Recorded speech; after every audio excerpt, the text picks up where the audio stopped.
Fedhead, Cigar Surgeon here with another Cigar Federation video review. Today we're reviewing the Gloria Serie Esteli, but a twist in the Serie Esteli. It's the Maduro version of the Esteli. So I was a big fan of the Esteli, big fan of the black, and this is basically the Esteli but with Connecticut broadleaf wrapper on it.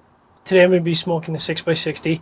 Now I'm not normally a big fan of larger ring gauges, especially when you get over 54. Tends not to be in my wheelhouse, so this might be a bit of a challenge for me today. At 6x60, I'm kind of expecting about a 2.5 to 2 hour 45 minute smoking time, so long smoking time. My previous experience with large ring gauge cigars is they tend to draw quite open, so we'll see if that's the case here. I'm going to use a V-cut like I normally do. The only thing we're going to do different today is we're going to use a triple torch as opposed to a single torch. On 60 ring gauge, single torch would take a long time to light. I'm just going to opt for the triple torch and call it a day.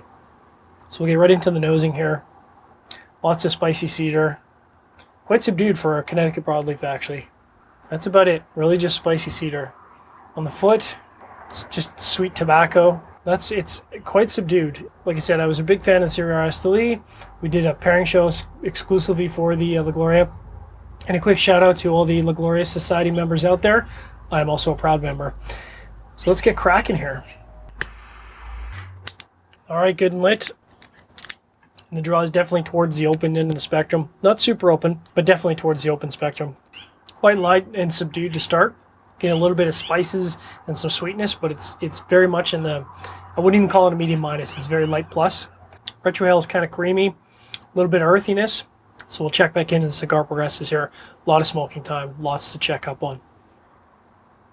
So it's obviously been quite a while since I've smoked the Cigar Esteli. I've actually got half a box of the Cigar Black still in my cabinet. You would think looking at this cigar that it would present as a very, very strong, very overpowering cigar, but it's very light and very balanced to start.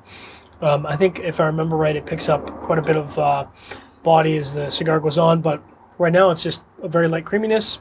On the retrohale, I'm getting a little bit of cedar. The spice on it is not even light plus, it's light. Like I said, very balanced to start out with and a lot of cigar to go. Hitting the 15-minute mark here and getting a lot of that broadleaf sweetness. I'm actually surprised it's as sweet as it is. There's a little bit of trailing leather in the post draw. Not much else to report on here. I'm actually smoking quite fast. It's very enjoyable. So I'm about an inch in. At this rate, I'm going to be through the first third in the next 20 minutes. Coming up on the 30-minute mark, and the first third's kind of winding down. On the retrohale, I'm getting some sweet cedar. On the regular draw, I'm getting a bit of creamy spice. The intensity of the flavors is starting to pick up a little bit. At the start and really the middle of the first third, they're all sitting around a light plus. Now I would describe them as about a medium minus. So we'll see what transitions occur as it goes into the middle third here. Passing the 35-minute mark, and there's a sharp transition as it goes from the first third to the middle third. I'm getting the sweetness has really evolved and rapidly to what I could really only describe as like a cake-like sweetness, like the kind of rich sweetness and sort of dough sweetness you'd get off like a cinnamon bun without the cinnamon, without the spices. That kind of buttery sweetness. It's remarkable actually, and it was just very sharply as I got into the middle third here. So I'll keep monitoring the middle third for flavor changes as we progress. Hitting the 45-minute mark on this Cigar Esteli Maduro. The cedar that's on there kind of becoming a bit of a drawing cedar, and it's picking up in intensity. You get it about halfway through the draw. It finishes the draw, and then it's carrying into the post draw with a little bit of bitterness in the post draw. Creaminess is still there. I still got a little bit of spiciness. We'll see how the middle third progresses here. Hitting the 55-minute mark and almost at the halfway point of the Gloria Serie Maduro.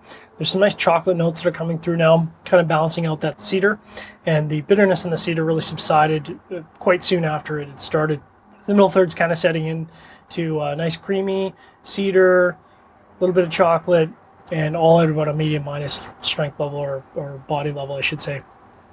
Hour and 10-minute mark, and that bitterness in the cedar and the post draw has kind of come back. It's not very strong, it's just kind of there. It's got a bit of sharpness as it enters into the post draw. Nothing really else to report on here. The rest of the flavors have kind of stayed very consistent throughout the middle third. So if there's any of the changes before the last third here, I'll certainly remark on them. Passing the hour and 20-minute mark, and once again that bitter cedar is kind of fallen off. Settle back into the creamy, a little bit of spice, a little bit of leather, very balanced. Probably have another 10 or 15 minutes here before we get into the last third. Coming up on the hour 40-minute mark, and the spicy cedar is kind of taking over the profile here, kind of pushing the creaminess aside. We'll see where this progresses in the last third. Coming up on the hour and 45-minute mark here. There's a little bit of floral note coming through. I would say light plus, just below medium minus, if that's even a thing. Really at a light plus. Mixing with the rest of the flavors here. There's a bit of an earthiness coming through in the post-draw. Kind of all mixing together here. Wrapping up the review of the Gloria Serie Maduro. Enjoyable cigar, certainly not going to break any records for complexity. I think it really comes across as an everyman cigar. Great choice, I think, if you're going golfing. Be an excellent cigar to enjoy while golfing. Just kind of, like I said, it's more of an everyman cigar. I think this is going to probably rank in the 5-pack for me. If you enjoyed the review, make sure to check out the written review at cigarfederation.com. Give us an upvote, up thumbs, up arrow, and toss us a comment. You can always email me, surgeon@cigarfederation.com. We'll be back next week with another Cigar Federation video review.